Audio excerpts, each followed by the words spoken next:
defended George Zimmerman. Here it is. Do you think that Rachel Jeantel is stupid? I think that I would rather have a George Zimmerman living in my neighborhood, and maybe if George Zimmerman were living in my neighborhood, we'd have fewer Oreo Castros. I thought we wanted people to be proactive. I thought that wasn't the question, Larry. Say something. I know, I'm answering something different that ought to be answered. Just answer my question. George Zimmerman like he's some sort of criminal. He's not a criminal. He's George a guy who Zimmerman cares about his neighborhood. Dead, an unarmed cares about his neighborhood. He's a neighborhood watch guy. Don't you want people who are proactive? And there was crime in that neighborhood, Pierce. I live in South Central. There wasn't crime from Trayvon Martin in that neighborhood. The burglar bars are not on there because of George Zimmerman. They're on there because of the minority of thug in the community that's messing up everybody's image and reputation. This is why people profile. Instead of being angry at George Zimmerman, be angry at the minority, the thug who's committing these kinds of crimes. Okay, if I could jump in again. So, just to clarify, though, Trayvon Martin wasn't committing crime. It was an unfortunate incident. Two people had preconceived notions about each other. It never should have been happened. Doesn't make George Zimmerman a criminal. I used to work in the DA's office, Pierce. I'm telling you, it was a dog case, a reasonable doubt case. Nobody I know would have filed the case.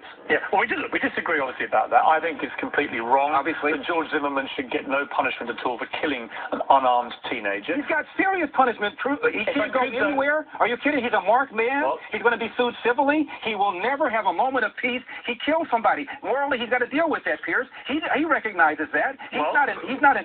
Larry, if I may respond. Recognizes what he did. I may respond. Sure. You know, some people would say that he's got it easy compared to Trayvon Martin, who he killed. So much as people feel sorry for George Zimmerman not being able to lead the life perhaps he wished he could. Let's listen to a little bit more of that, but I just wanted to kind of run down some of Larry Elder's positions.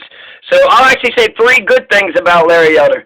Larry Elder says black folks can be racist. He pointed out a poll where the majority of black folks said that black folks can be racist. So who says that black folks can be racist? Black people.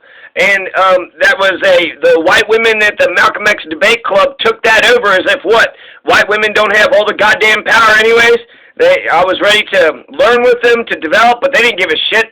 They didn't give a shit. They're the Führers, they're in charge, and fuck your life.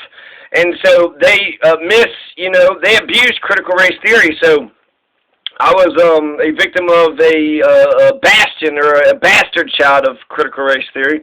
But there was racism. They used critical race theory as reverse racism, and it was white women, and I guess that's how we're going to fucking win, right? Just turn the racism around and just be racist to white people? That's, what about righteous white people? What about, like, the Abraham Lincolns? What about the white people that died for, black liberation? Do we care about their lives?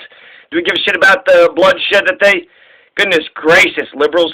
You gotta fucking appreciate your goddamn warriors and your champions, or you're not gonna have anybody left. Why? Because you shitted on what? You need to shit on Abraham Lincoln for some reason, right? So, motherfucker, don't take a bullet for black liberation. It's a good thing what Abraham Lincoln did. It's a good thing what Martin Luther King did. It's a good thing what a lot of people did, and shouldn't be afraid to say it. So what am I saying? I'm saying Larry Elder has a lot of racist beliefs. Larry Elder is, I don't know, let's go back. The Milton Friedman. He believes in Milton Friedman, so that was the other positive thing. At least he can lead a life. At least he can lead a life. I just had a George Zimmerman in Cleveland and maybe Orange. I don't want George Zimmerman doing my neighborhood watch patrol. No, I don't. 10 years. I don't. I've got 3 teenage sons, Larry.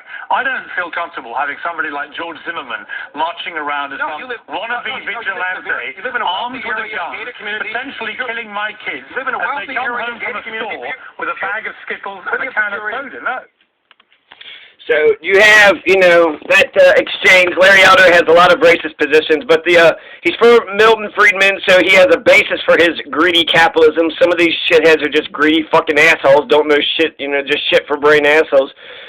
And so he's opposed to the war on drugs. He's a Milton Friedman capitalist. He's got a foundation, an actual basis for his capitalism, so maybe he could actually bring a fair marketplace into California. And he, says that black people could be racist, which is fucking obvious. Racism, the definition of racism is to hate somebody for, their skin color. So, how does that, anyways. So those are 3 good things about Larry Elder, but he says this racist shit over and over and over again. So I'm going to end it off with, essentially, why he is awful. It's not just, Trayvon Martin, but it was Breonna Taylor. He thinks Breonna Taylor getting shot was okay. He thinks that, Trayvon Martin getting shot was okay. He says maybe we should give reparations to the slave owners. He mentored Stephen Miller. And he backed Trump's migrant and family separation policy. The way he talks about black people, he thinks that they're more prone to crime and violence than other demographic groups. He doesn't believe in gun control. He's against critical race theory, and he's opposed to reparations. Thinks climate crisis is a crock. He does think Biden won the election fairly and squarely. He's,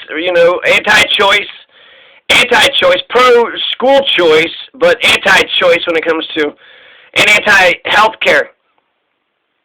$0 minimum wage, pro-life, anti-choice, opposed to socialism. He's a pure laissez-faire capitalist. He picked the heartless economic system. He is opposed to a war on poverty. He's opposed to a war on poverty. No to CRT, no to reparations. Doesn't like the term African American. And if he gets elected governor, you know who's going to get power in California? It's not just going to be Larry Elder. It's going to be Tucker Carlson. Old Jimmy Dore's friend. So Tucker Carlson, maybe Jimmy Dore, maybe that's why he'd be happy for his buddy Tucker Carlson that he got some power since Larry Elder got elected. Candace Owens, Hannity, Dave Rubin, Dennis Prager. These are the people that's going to be a part of the power apparatus of California if Larry Elder gets. Dave Rubin, did I mention him? Dennis Prager, he's going to run education. So there you go. Larry Elder defends